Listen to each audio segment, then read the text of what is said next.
আসসালামু আলাইকুম friends, welcome to আখি ব্লগ। আশা করছি আপনারা সবাই অনেক ভালো আছেন। আলহামদুলিল্লাহ, আপনাদের দোয়ায় আমরাও ভালো আছি। চলে এলাম নতুন আরও একটা ভিডিও নিয়ে। আজকের ভিডিওটা শুরু করছি আপনাদের সঙ্গে সেই আড্ডা দিয়ে আপনাদের সঙ্গে এভাবে আড্ডা দিতে দিতে আমার একটা অভ্যাস হয়ে গেছে। এই জন্য এইভাবে আসলে একটু আড্ডা না দিলে, একটু গল্প না করলে, একটু কিছু কথা না বললে ভালো লাগে না। তো এই জন্য এই ভিডিওগুলো এইভাবেই হয়ে যায়। ব্লগিং করতে চাই, কিন্তু আপনাদের এই ভালোবাসা, এই সাপোর্টের জন্য, আর এইভাবে আপনারা আমাকে ভালো খারাপ সব ধরনের কমেন্ট করেন, এটা দেখতে ভালো লাগে। তো ব্লগে আসলে ব্লগিং শ্যুট করলে দেখা যায় যে তখন ব্লগ রিলেটেড কথা বলতে হয়, মানে বললে ভালো লাগে, ব্লগটা ফুটে ওঠে। আর যদি ব্লগ শেয়ার করে অন্যান্য কথা শেয়ার করি, যেমন এই টাইপের ভিডিওগুলোতে আমি সামনাসামনি বসে যেভাবে আপনাদের সঙ্গে কথা বলি, এগুলো যদি শেয়ার করি তখন মানে কার কাছে কেমন লাগে যায় না, তবে আমার কাছে ভালো লাগে না, কেমন জানি একটা অসম্পূর্ণ থেকে যায়। তো এই জন্য মনে হলো যে ভিডিওগুলো আমি এইভাবেই করি। যখন এইভাবে কোনো টপিক থাকবে সেই ভিডিওগুলো এইভাবেই করব, আর যেগুলাতে কিনা ব্লগিং থাকবে তখন ওইটাই শেয়ার করব। তো এই জন্য এইভাবেই হচ্ছে ভিডিওটা নিয়ে আসা। তো এখন যেই টপিকটা, আজকে সকাল থেকেই ভাবছিলাম এভাবে আপনাদের সঙ্গে বসে ভিডিওটা করব। তো এই জন্য ভাবলাম যে এখন যেহেতু একটু কাজের মানে কাজ অনেক আছে, এই জন্য ভাবলাম যে এগুলা নিয়ে বসার আগে একটু কথা বলে নিই। গতকালকে যে বিল্লাল একটা ভিডিও দিছে, যে গতকাল বিকালে, সেই ভিডিওটাতে বিল্লাল বলছে যে শারমিনের হাজব্যান্ডের কথা, যে রাতের অন্ধকারে পালিয়ে গেছে, বাসার ঠিকানা তো ওরা কেউ জানে না, কোথায় গেছে সেটাও জানে না বলতে ওরা বলেনি, কিন্তু ওরা ঠিকই খোঁজ বের করছে বা খোঁজ পাইছে। তো এই জন্য হচ্ছে ওদের ওইটা নিয়েই বিল্লাল একটা ভিডিও দেয়, সেখানে বলে যে রাতের অন্ধকারে পালাই গেছে, আমরা কেস মামলা করতে চেয়েছিলাম, কিন্তু শারমিন সেটা করতে দেয় নাই, কারণ হচ্ছে শারমিন সংসার করবে, তবে একটু সময় লাগবে।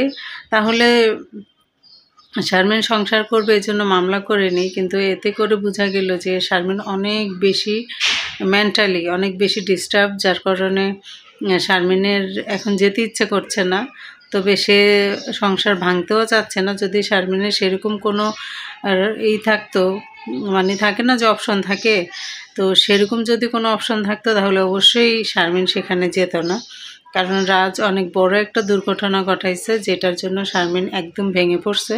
তবে মানুষের লাইফে বিয়ে আর কয়টা হয়, বিয়ে যেহেতু একবার হয়েছে, ওইটাও ভেঙে গেল, আবার হয়েছে, এতগুলা টাকা খরচ করে, এত কিছু করে, এত ধুমধাম করে বিয়ে হলো, এজন্য হচ্ছে আর মানে চাচ্ছে না বিয়েটা ভাঙতে, যে কষ্ট হলেও করবে, তবে একটু সময় নিজেকে নিজে দিচ্ছে, নিজের মেন্টালি একটা প্রিপারেশন থাকে সেটা নিচ্ছে। আর রাজ হচ্ছে বিল্লালের সে ভিডিওটা দেখেই রাজ একটা ভিডিও দেয়, সে বলল তার কথাগুলা, তবে রাজ কথা বলছে ওইগুলা ঠিক আছে, তবে রাজের কথার সঙ্গে আমি মোটেও একমত না। শারমিন হয়তো তাকে সব কিছু থেকে ব্লক করছে, ওদের বাসার সবের ফোন নাম্বার কিন্তু রাজের কাছে আছে, তাদের কাউকে ইনফরমেশনটা সে দিতে পারতো, বা তারাও যদি কেউ ফোন না ধরে তাহলে কিন্তু রাজ পারতো অন্য কোনো নাম্বার থেকে শারমিনকে কল করে জাস্ট এতটুকু নিউজ দেওয়ার জন্য যে আমরা এই কারণে বাসাটা এখান থেকে ছেড়ে দিচ্ছি, আমরা ওই এলাকায় যাচ্ছি, ওইখানে এই বাসাটা নিচ্ছি, তোমার যখন মন চাইবে তুমি চলে আসো, অথবা আমাকে ফোন দিও, আমি গিয়ে নিয়ে আসবো। রাজ কিন্তু এটা বলতে পারতো, কিন্তু রাজ এটা বলেনি। তো কেয়ার করার যেহেতু বলেনি, আর বিল্লালের সেই ভিডিওটাতে বিল্লালের মানে একদম বিল্লালের ভিডিওর একদম শেষের দিকে বিল্লাল ওই কথাটা বলার পর, যেহেতু ওরা অন্যজনের ভিডিওগুলো দেখে, সেক্ষেত্রে দেখা গেল যে রাজ সেই ভিডিওটা দেখে সে একটা পাল্টা ভিডিও দেয়, সেখানে তার বাবা মাকে নিয়েও কথা বলে, তবে রাজ অতিরিক্ত বেশি কথা বলে। রাজ আর বিল্লালও অনেক বেশি কথা বলে, তবে রাজ একটু বেশিই কথা বলে, এত বেশি কথা না বলে চলে, এত বেশি কথা না বললে। আর ওই যে এদিকে ওকে নাকি একজন কমেন্ট করছে যে আপনার সংসার ভেঙে যাচ্ছে, আপনি সাপোর্ট চাচ্ছেন। কথাটা তো ভুল কিছু বলেনি। সংসার ভেঙে যাচ্ছে, সেই ইউটিউবে কন্টিনিউয়াসলি ভিডিও দিয়ে যাচ্ছে এবং সে সাপোর্টও চাচ্ছে। শারমিন 13 লাখ টাকা ইনকাম করে নিয়ে গেছে, এখন সে 15 লাখ টাকা ইনকাম করে দেখাবে। এই জন্য সে এই মুহূর্তে এই ভিডিওগুলো দিচ্ছে যেন তার ভিউজ আসে আর সে 15 লাখ টাকা ইনকাম করতে পারে। তো করুক, 15 লাখ টাকা কেন 20 লাখ টাকা ইনকাম করুক, তাতে কোনো সমস্যা নেই। কথা হচ্ছে যে সে ভালো মানুষ তো হতে হবে। তো ভালো মানুষ হওয়ার জন্যই কিন্তু শারমিন অপেক্ষা করতেছে। যেমন বিলালটা বললো যে ওকে সময় দিচ্ছে, ও যেন ভালো হয়। তো কতটুকু ভালো হবে সেটা তো আমরা জানি না, তবে আমরাও চাই রাজ ভালো হোক, দোয়া করি ভালো হয়ে শারমিনকে নিয়ে আসুক, ওরা আগের মতো সুন্দর করে সংসার করুক। ক্যামেরার সামনে সেজেগুজে থাকা বা সেজেগুজে এসে অভিনয় করাটা 1-2 দিন বা 1-2 বার সম্ভব, 3 বার সম্ভব, 4 বার সম্ভব, কিন্তু বারবার কিন্তু সম্ভব না এরকম অভিনয় করা।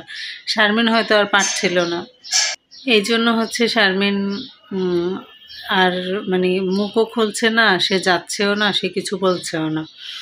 ওদের সবার ভিডিওতে যখন শারমিনকে দেখা যায় তখন বোঝা যায় শারমিন কতটা মনমরা। শারমিনের ফুপু যখন ছিল তখনই কিন্তু শারমিন অনেকটা মনমরা হয়েই ছিল। যেখানে শারমিন ফুপুকে এত ভালোবাসে, ফুপুর এত যত্ন করে, সেখানে ফুপু থাকা সত্ত্বেও শারমিন এতটা মনমরা হয়ে থাকতো।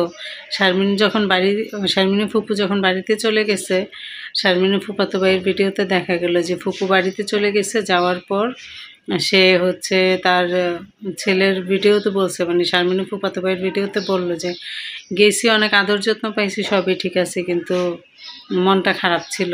তা আসলেই স্বাভাবিক, একটা ঘরে একটা মেয়ের এই অবস্থা থাকলে ঘরের কারই বা মন ভালো থাকে। আর উনি তো বয়স্ক, অসুস্থ রোগী, ওনার তো একটু খারাপ লাগারই কথা। তো সেই জায়গা থেকে রাজ আসলে এটা ভুল করছে বাসা চেঞ্জ করে। ও যে লজিকগুলো দেখাইছে সেই লজিক দেখানোটা ওর কাছে ঠিক আছে, তবে আমি আসলে এটা মানি না, বা এটা মানা কতটুকু ঠিক সেটা জানি না, তবে এটা আমার কাছে ভালো লাগে নাই। সে এগুলো করছে, এলাকার মানুষ বলবেই, তার মানে এই না যে বাসাটা চেঞ্জ করে চলে আসতে হবে। আরে তুমি দোষ করছো, তুমি যে দোষটা মেনে নাও, তাহলে তো সেখানে কোনো সমস্যাই থাকে না। মানুষ বলুক, মানুষ কতদিন বলবে? মানুষ একটা সময় ঠিকই চুপ হয়ে যাবে। তো সেই চুপ হয়ে যাওয়াটা থেকে ভালো ছিল যে সে ওইখানেই থাকতো, মানুষকে একটু সময় দিত। শারমিন যেমন এখন সময় নিচ্ছে, মানুষকে একটু সময় দিলে এলাকার মানুষ একটা সময় এগুলো ভুলে যেত। তো একটা সময় ভুলে গেলে দেখা যেত যে এগুলা নিয়ে আর কেউ কিছু বলতো না, যদি সে নেক্সট টাইম এগুলো আর কিছু নাই করতো। তো সে তো মানুষকে বলার সুযোগ দেয়, তাহলে মানুষ কেন বলবে না? অবশ্যই বলবে। তো যেহেতু মানুষ বলে, এজন্য সে এলাকা ছেড়ে চলে আসছে। তো আবার সে বলে যে আমরা তো ভ্যানে করে যেহেতু আনতে হয়, হ্যাঁ এক প্রকার রাতের অন্ধকারেই আসছি। তো সেটা বলতে, ক্লিয়ার করে দর্শককে বলতে তো সমস্যা নেই, ক্লিয়ার করে মানুষকে বলে দিলেই হয় ভিডিওতে। এটা ক্লিয়ার করে বললে তার দুইটা উপকার হবে। এক হচ্ছে যে শারমিনদের বাসার সবাই বিষয়টা জানতে পারবে, আরেক হচ্ছে সে যেভাবে করে আসছে তার ভিডিও যারা দেখে, তার যারা দর্শক, তারা বিষয়টা জানতে পারবে। তো যেহেতু সবাই জানতেই চায়, তাহলে ক্লিয়ার করে বলে দিলে তো সমস্যা নেই। সে যদি বিয়ের আশায় নাই করে, সে তো অবশ্যই বিয়ের জন্য করতেছে। আমরা না হয় ছোটোখাটো কন্টেন্ট ক্রিয়েটার, আমরা চেষ্টা করি বা করব, কারণ আমাদেরকে এই কাজটা কন্টিনিউ করতে হবে। আমরা চাই এখানে কিছু একটা করতে, ইনকাম করতে, এজন্য আমরা করি। আমাদের ভিউজ প্রচুর প্রয়োজন, কিন্তু তাদের তো সেটা প্রয়োজন না, তারা তো চাইলেই ভিউ পায়। তাদের প্রতি মাসে 50-60 হাজার টাকা ইনকাম করা কোনো ব্যাপারই না, যেখানে আমাদেরকে 50-60 টাকাও কেউ দেয় না। তো এই আর কি। তো যাই হোক, আজকের এই ছোট্ট ভিডিওটা অনেকক্ষণ ধরে আপনাদের সঙ্গে বকবক করলাম। আজকে ঘরে এখনও রান্নাবান্না করিনি, চুলায় গ্যাস নেই। এখন যাব ঘর গোছাবো, রান্নাবান্নার কী করা যায় সেটা দেখব। এখন 1টা বাজে, 1টা 5 বাজে। তো রান্নাবান্না কী করার দরকার সেটা করব। যেহেতু গ্যাস নেই তাই এতটা প্যারা নিচ্ছিলাম না, এখন গ্যাস আস্তে আস্তে একটু বাড়বে। তো সেজন্য এখন যাই কাজ করে গিয়ে। ভিডিওটা ভালো লাগলে অবশ্যই লাইক, কমেন্ট, শেয়ার দেবেন, আর আমাকে সাপোর্ট করবেন। যারাই ভালো মন্দ যেই কমেন্টই করতে চান, ভিডিওটা সম্পূর্ণটা দেখে তারপরে ভিডিওর কমেন্ট করবেন। তো আজকের মতো ভিডিওটা থেকে বিদায় নিচ্ছি। ভালো থাকবেন, সুস্থ থাকবেন, দোয়া করবেন আমাদের সবার জন্য। দেখা হবে নতুন কোনো আরেকটা ভিডিওতে। সেই পর্যন্ত টাটা, বাই বাই।